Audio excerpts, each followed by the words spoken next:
You have to remember, and I say this all the time to the pundits, I love the pundits, but I say it all the time, there are three people.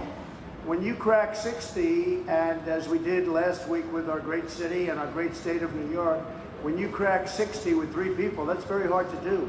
In fact, I think Chris can tell you, if you crack 60 with two people, that's called a massive landslide, but we have three.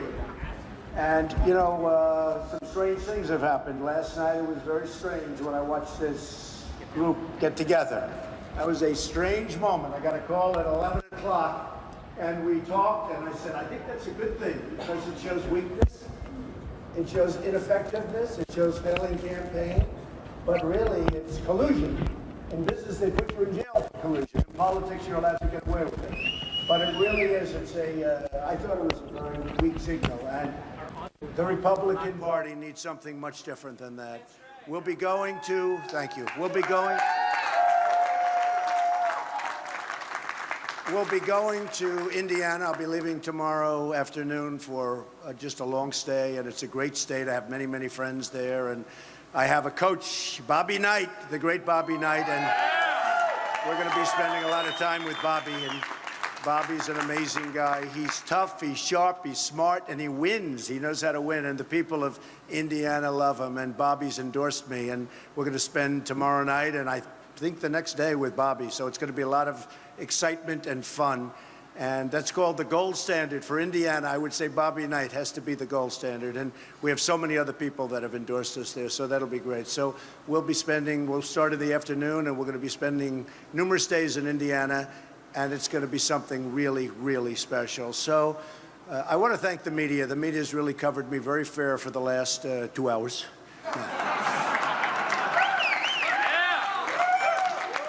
No, they've been really very fair over the last few weeks, and you know, it's been amazing what's been happening. The crowds we've had are record-setting crowds, bigger than Bernie, but Bernie's second, I have to say. In fact, I suggested today, you probably saw, that the Democrats have treated Bernie very badly, and frankly, I think he should run as an independent. Okay, and I actually do. I think they've treated him very badly, and you know, the system is a bad system, and whether it's their system or our system, you look at what goes on. But, you know, the best way to beat the system is have evenings like this, where you get record-setting votes, where you get record-setting delegates. I use the analogy of the boxer, you know, when the boxer knocks out the other boxer, you don't have to wait around for a decision. So that's what it is, and that's what happened tonight. That's what happened last week in New York. And that's really what's been happening throughout. We have millions more votes, millions more than Cruz. We have millions more votes than Kasich. I mean, Kasich now, I guess he was 1 in 41, so now he's 1 in 46. Why is he here? I can tell you that if you look, Dr. Ben Carson did much better. He could have hung around and done very well. If you look, Chris Christie did much better. If you look, Marco Rubio did much better. In fact, Marco Rubio right now has more delegates than, you know, Kasich. I mean, he's got more delegates, but so many others. I mean, they've actually done, all they had to do was hang around, but they thought it was inappropriate, and a lot of people don't like seeing it. It's like a spoiled person that just says, I'm just staying for whatever reason. So Kasich, and by the way, as soon as Kasich gets hit with the first negative ad, he's had none. Bing, that's the end of that. You know, it's the only thing he can say. And today we came up even against Hillary, but we will beat Hillary so easily. And, you know, remember this. Remember this. I was not going to run, according to everybody, and I ran. I was not going to sign Form A, which basically you sign your life away, and I signed Form A. And then everybody started saying, wow. And then we put in financials. The financials were phenomenal, far better, a little bit like this evening, far better than even people thought. Great financials. I built a great company with the help of my sons and my daughters, and I mean, with the help of my family, frankly. I mean, it's been great. But we built a great, great company, and that was good. And then everybody said again, well, he's just going to have a good time for a couple of weeks. He's enjoying it. And very shortly, we went to #1 over a 3 or 4 week period, and we've been there ever since. We've been #1 ever since. And again, millions of more votes, hundreds of more delegates, And I think this one is maybe the biggest of them all. I mean, New York last week at almost 62% was incredible, far better than what people thought. They said if you could break 50, again, with 3 people, it's very hard to break 50. We hit almost 62%, picked up so many delegates. Last week we had 95 delegates in New York State, New York City, the whole thing added up to 95. We picked up almost every single one of them. It was an amazing victory. But this one's a diverse victory. I mean, you go Rhode Island, and you go Maryland, and you go Connecticut, and you go Pennsylvania, and you go, I mean, the whole thing, Delaware, and every one of them was conclusive, and every state is so different. I mean, it's so different.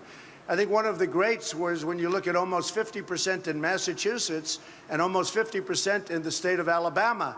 Now, that's pretty different, but we have all across the board. And I think we're going to do really well in Washington State. I think we're going to do amazingly well in Oregon and every place we're going to. I mean, we're going to be fighting hard. New Mexico, we're going to be fighting really hard.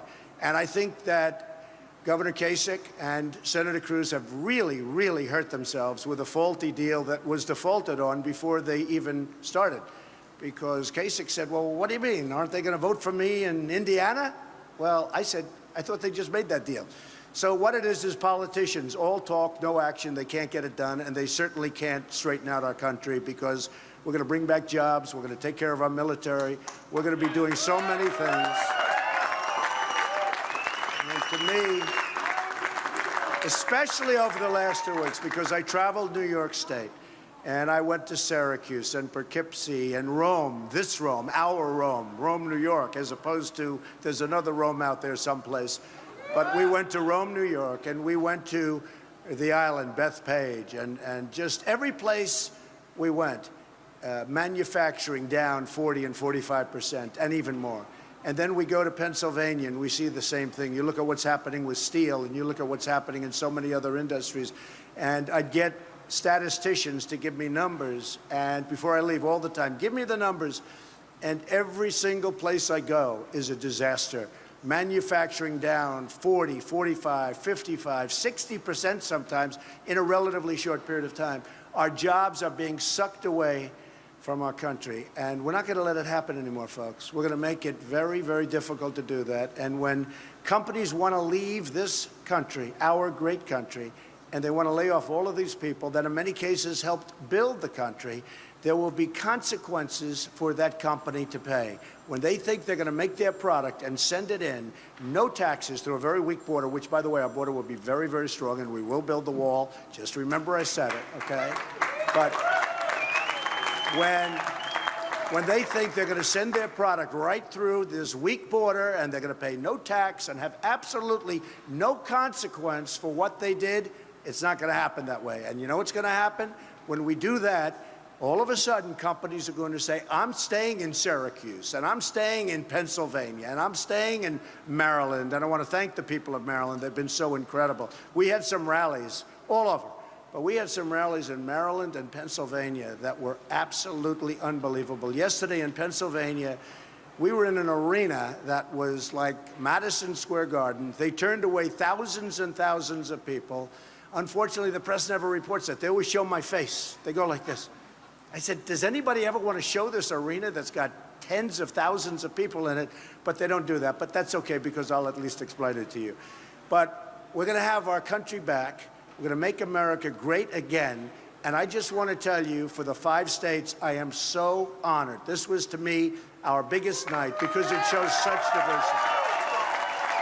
So thank you very much, and we will take some questions. Yes, CBS. No, it's not our name, Mike. Number 22. Yeah, it's all been, well, I don't know what the final number is, but the money we raised for veterans has been mostly distributed, and we're looking for some other really worthy places to distribute the final amounts. But for the most part, it has been distributed. We raised millions of dollars. Yes, go ahead. I consider myself the presumptive nominee, absolutely. I mean, if you look, honestly, Senator Cruz and Governor Kasich should really get out of this. They have no path to vote. They have no path to vote. And honestly, they should get out of the race, and we should heal the Republican Party, bring the Republican Party together. And I'm a unifier. I unify people. That's how I did it in business. I mean, I unify people. We will have people that are backing this party and backing my candidacy that you folks will not even believe. We're going to have such unity. Now, I'm not saying everybody, because some people have gone too far over the edge, but we will have people backing the party and backing the presidency, and we're going to win, and we're going to beat Hillary Clinton, and it's not even going to be hard.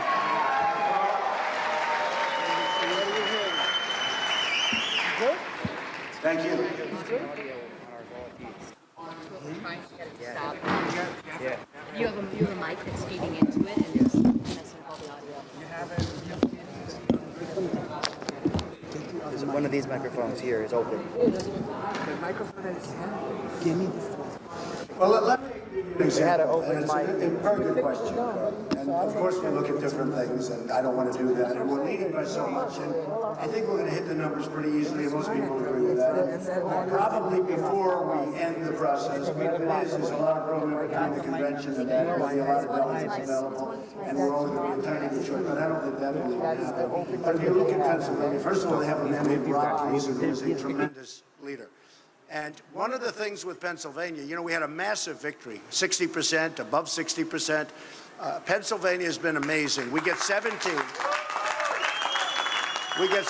delegates outright, and then you have 54 or so delegates that are, you know, up for grabs. The one thing different with Pennsylvania, and I've been hearing about it, I've heard about it for years actually, is that the winner of Pennsylvania, there's a moral obligation, at least on the first round,